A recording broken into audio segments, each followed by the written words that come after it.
Mm.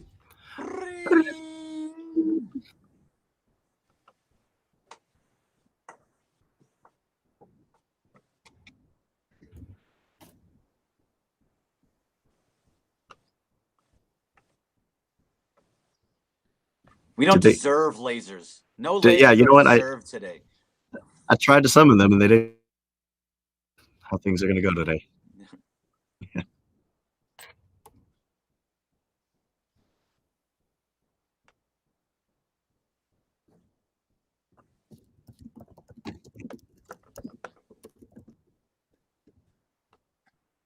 So you have good coffee. My coffee, not great. It's the studio coffee, and it's just a eh. So I didn't even get my illy. I didn't get nothing. Need something bigger, Marcus. Are we no fixed? So now's I'm like, the perfect time to at least get the read in. Yeah. Should check and make sure. No, I am. Apparently, I'm muted. So if you want to do the read, I don't know. It's also you should be good behind, but all right. Okay. Well, anyway, I'm gonna do the read right now. Shout out to the folks at LAX, Los Angeles International Airport, is transforming the travel experience, saving guest time, just making the whole journey easier. For more information, go to flylax.com/transforminglax. Perhaps this is all a metaphor for the Dodgers right now. Because right now nothing's going right for the Dodgers, Greg. They lose another one 3-1 on a night where Clayton Kershaw pitched pretty well, only gave up the 2 runs. They do give up a run late, the home run allowed by Kirby Yates. But for yet another night, Greg, the offense just did not show up. The offense is just an absolute mess right now. And it's, I kind of understood it a little bit over the weekend because of the fact that who was pitching, that it really didn't matter with like the pitchers that were out there. I understood with Yamamoto because like he just never gets any kind of run support whatsoever anyway. So that was just to the norm. And he pitched terribly, was kicked out in after not even through the first inning. Got 2/3 of but an inning. Now this is another one. Again, they had chances in this game last night. This guy, Jacob Mizorowski, yes, is he's really good. He just shut this team down. But I don't even know if it's this team. It's the guys that are in the lineup right now.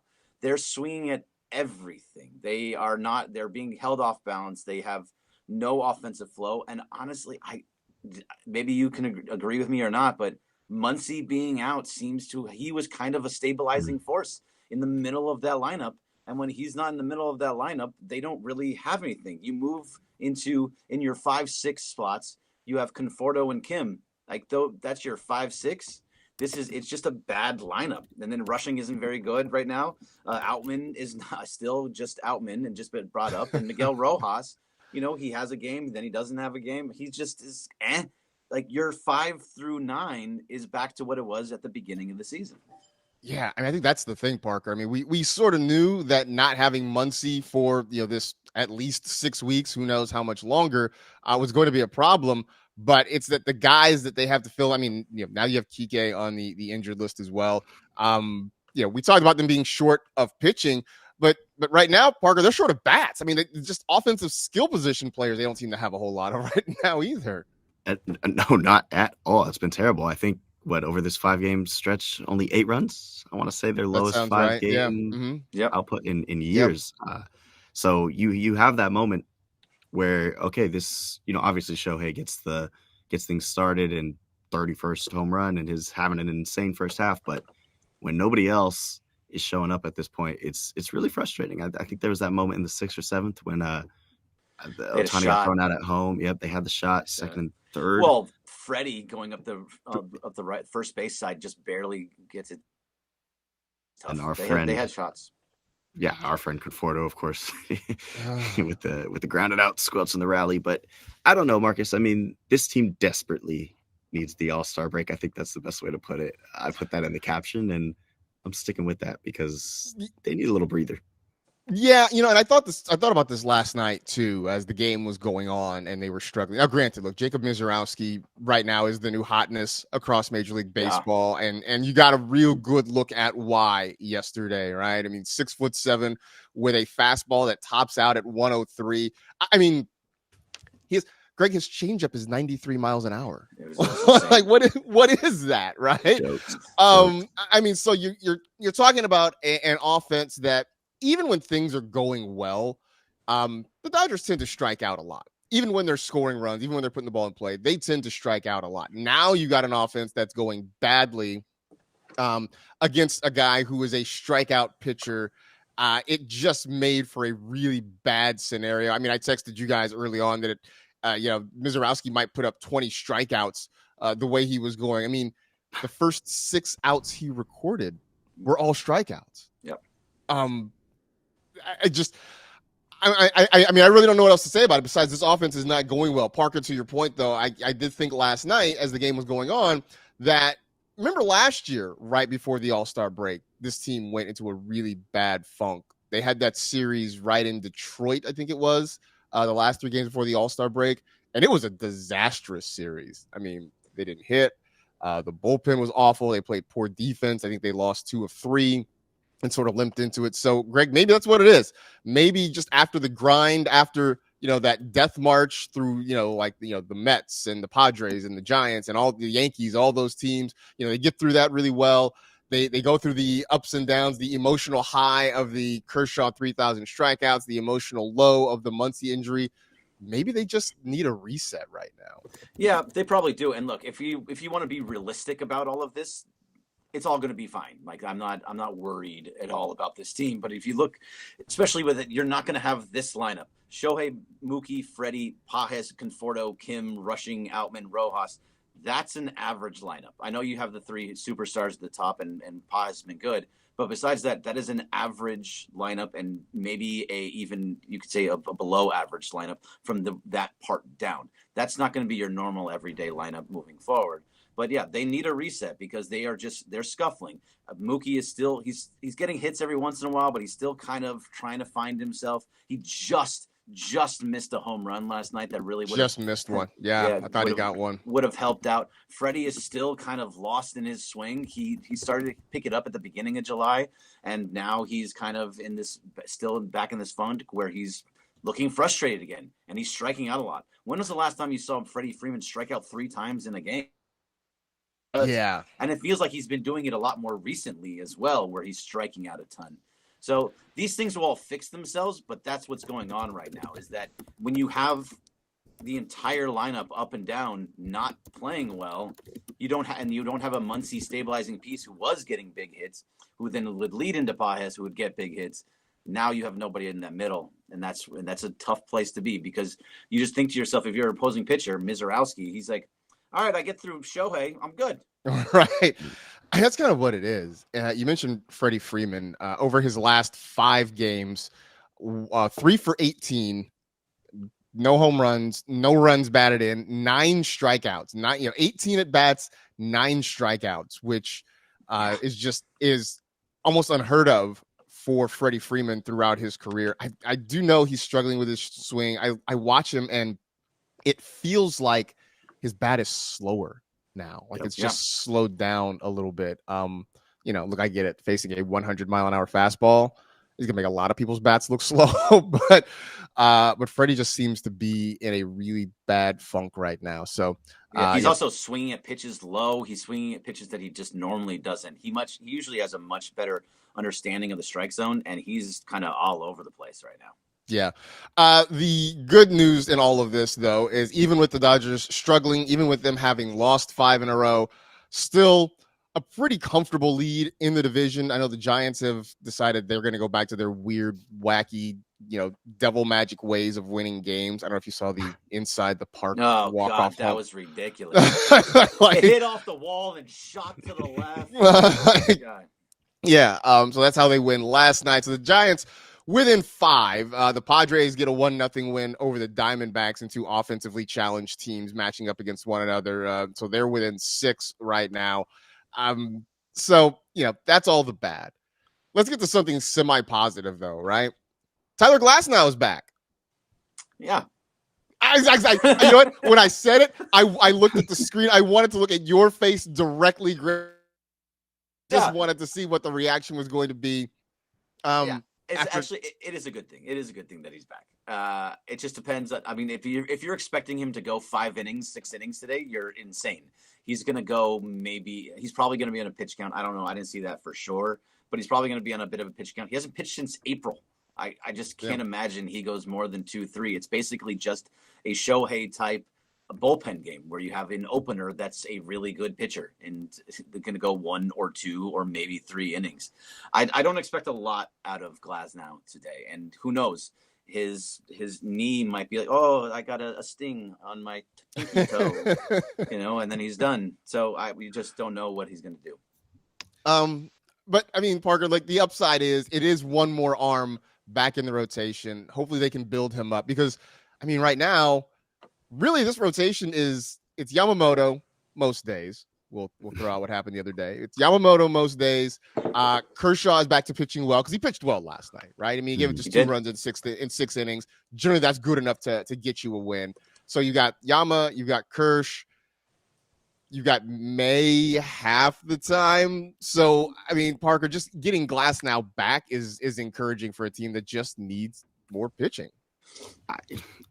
Listen, April 27th, I think, Greg, since he's last started. So I agree. If you expect him to go long here, crazy. But I'm just curious to see where the velo is with Glasnow, see if he actually is comfortable up there on the mound. And, he'll let you know, because if he's not comfortable on the mound, he will literally just leave. So he'll just, nope, can't do it. Yeah, we will see how this goes. I think that this team there's not a lot that needs to change. I think there's just a lot that needs to happen. You need some health. I don't want to call it miracles, but it would be like Edmund, just Teoscar kind of start to get these little knick-knack injuries, feel a little better.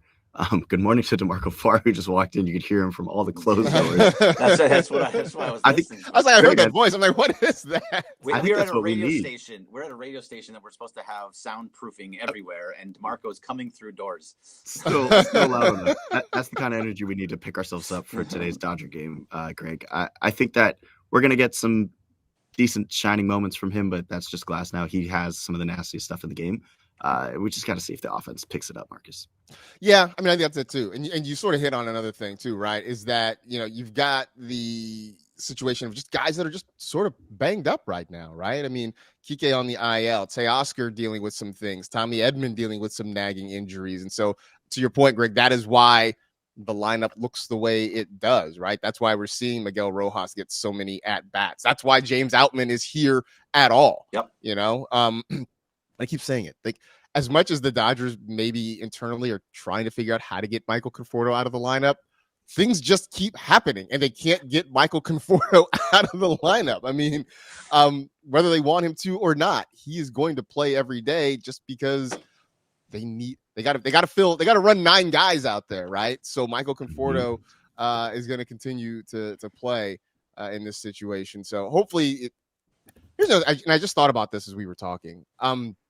Any thought that they are looking at this with the All-Star break coming up and seeing like, hey, this is maybe a chance to get guys, this rest, right? But like, if this were August, if this were early September, would we see them, would we see Tommy Edman or Teo or some of these guys try to push through some of this?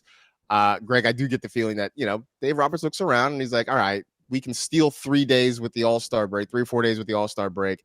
Why not give some of these guys just a quick IL stint and see if we can sort of get everybody right once we come back, in about a week or so? Sure, absolutely. I think that's very much a thing. They just didn't think that they were going to lose 5 straight games in that time. Yeah. And who knows when that streak is going to end, because even if after today, when it's an early game, 11-10 game, then you go to San Francisco. And like you said, San Francisco has that juju magic working right now. Yeah. So there's just things that who knows if they get through it. I mean, I hope they do. I think they will.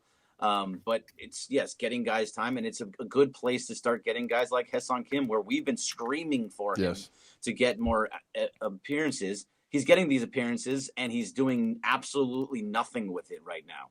I mean, if we're going to talk about what other guys do and they're not doing well, Ha-Seong Kim is not playing well offensively right now. Defensively, he's great. Yeah. But offensively, he's a mess at the plate, to the point where he doesn't know the strike zone at all right now. He is swinging at high strikes every single time. They just consistently throw him that high strike above the zone, and he's swinging at it almost every single time, and he's keeping him off balance. I think he has 1 hit in his last 5 games, and that's not going to get it, not going to cut it. And I think those are the things that Dave is basically giving him this opportunity to show, like, hey, okay, you want it, you got it.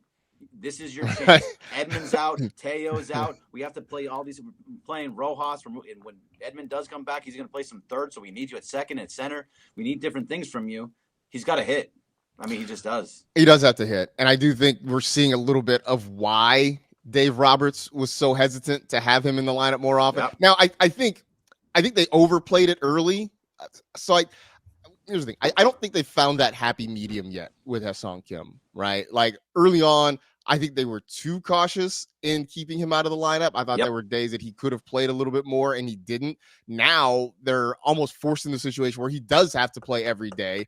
And we're starting to see the offensive limitations that the organization was worried about. You mentioned it, the 1 hit in the last 5 games. Over his last 7 games, 2 for 20 with 8 strikeouts. So he's sort of mirrored the rest of the team. I mean, he's obviously not the only culprit for why the Dodgers have lost 5 in a row. No, not at all. But he has sort of been, I guess, a microcosm of all of this as well. So, but also, if he's going to be in the 6th couple of games, that's what we talked about with Conforto. You can't be striking out consistent. You have to be able to move guys over. That's when guys are usually on base, because you get somebody from the top, which is not actually kind of happening, but except if Will Smith is playing. But that's what if you're going to be in that 5-6 spot, you need to produce, and that's where they're putting him right now. Yeah, and the other part of this too, I mean, I know they want to get Dalton Rushing some at bats. I do wonder, when you were scuffling like this offensively, do you maybe throw Will Smith? Does he get one less off day, at least in the short term, just to help kickstart this offense? Because you need as many bats, productive bats in the lineup as you can get. So I was a little surprised to see Rushing was in there yesterday, just figuring you want, batting average to maybe get this thing going a little bit, but that was not the case. So I wonder with that, and Parker, maybe you have some thought on it too, but I wonder with that, if that because there was a day game the next day, he wasn't going to play both, and probably to keep that going up against a guy with 101 miles an hour and keeping guys off balance, I think maybe not let him get it frustrated. So go with Will Smith today and hopefully an easier game for him. Yeah, I mean, that probably is the best reason as to why Rushing got the nod. And I also, Dave just keeps to a very, his own unique schedule. So, I mean, it's kind of hard to predict, but at the same time, what he's going to do. And that made sense that he was throwing Rushing up there. But I don't know. It's just overall, you're seeing lazy at-bats from top to bottom. And I think this episode kind of encapsulates that, because we've talked about so many different guys. It does. It starts from the top to the bottom, outside of really Shohei and Will Smith. I mean, sometimes even Shohei, you're just seeing lazy at-bats, chasing off speeds, lots of pop-ups, ground outs. I remember early in the season, at least we were like, they're hitting the ball hard at least. But it doesn't seem like we even have that to latch onto at the moment. So it's been a rough watch. Hitting the ball hard. Mookie's in the ball hard, even if he hasn't had a lot to show for it. He is making solid contact, so that's something that is certainly encouraging. Again, it's going to be Tyler Glasnow on the mound getting the start. Dave Roberts did say yesterday that Ben Kasparius is, quote, back online and available for bulk innings. I would imagine they're going to have to call on him because, I think if we see Tyler Glasnow, I will be pleasantly surprised after missing so much time. So I would think we see a little Glasnow. We see Kasparius. If there is a bright spot to what happened yesterday, they only use 3 pitchers. Kershaw gives them 6. They get 1 out of Vesio, 1 out of Yates. And so they didn't have to go deep into the bullpen, which means you have a lot of guys available. Alexis Diaz did get the call up from AAA. So we'll see what he has. Obviously, this is a guy who was let go by a couple of teams. Incredible velocity, control, command has been an issue for him ever since his rookie season. So we'll see if he gets into the ball game and what he has to offer. Other notes too. Seems like both Blake Snell and Blake Trinan are making progress. So, out very soon with those 2 guys coming back. They both faced live hitters live batting practice over the weekend and could be back very soon. I would think, again, kind of getting to this point, Greg, of the All-Star break coming up. I don't know. I know you're in a losing streak, but why rush them? Why not just give them that extra week to get ready at this point and have those both those guys potentially ready after the break? Yeah, it's all about them being ready when it matters. And right now you just want them to be back at some point. I don't think, if they give him that extra week, cool. If not, I think they'll be. Snell is one of those guys that he's like, if he's healthy, he wants to pitch. And I think Treinen is the same. So that's kind of going off of them too a little bit. But yeah, we just need to get the All-Star break. It really can't come soon enough. And I think it's interesting what the Dodgers are doing too, that they're going to pitch Yamamoto on Sunday so that he can't pitch in the All-Star game. Yeah, it's very interesting. Why a guy that is kind of in a little bit of a struggle? Why pitch him a full game on Sunday when you can kind of get a little more rest and then have him pitch just an inning in the All-Star game and then have him ready for afterwards? It's interesting the way that they're doing that. I guess the question is just like, who else would pitch? They're so low on arms, Sure. I mean, you can probably let Robo pitch. Like, he hasn't pitched for a little bit. Like, you can work it out so that you bring somebody up for that bullpen, because then you're going to have days off, a bunch of days off in between. So bullpen day would work. I don't know. It's a thought. Here's the thing. I mean, there's still time for that to change, right? I mean, he's off the roster. He's off the All-Star roster. Yeah, okay. Yamamoto was just because he's not going to pitch. Okay, well, never mind then. So this is probably going to stay what it is then through Sunday and having pitched that finale in the series against the Giants. All right, so hopefully things get right. The Dodgers start in just a couple of hours, 11:10 a.m. Pacific time, first pitch. It will be Tyler Glasnow making his return to the mound against Jose Quintana. So hopefully the offense shows up. Yes.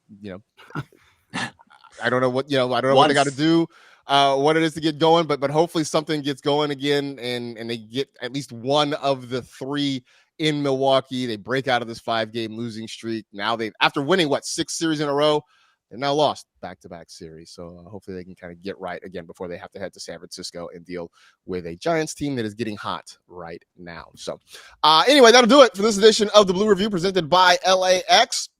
Stick around, Travis and DeMarco coming. First pitch next? First pitch. Yes, first pitch is coming up next with me, DeMarco, and Travis. Awesome. Right now. So go check that out. Stick around here on the ESPN LA YouTube channel. Thanks to the chat for hanging out with us. Thanks to everybody at LAX. For Greg, for Parker, I am Marcus. Come check us out tomorrow. We'll be recapping the game 8:30 to 8:55 here on the ESPN LA YouTube channel. Blue Review. See you tomorrow. See ya. Oh, maybe lasers. No lasers for losers.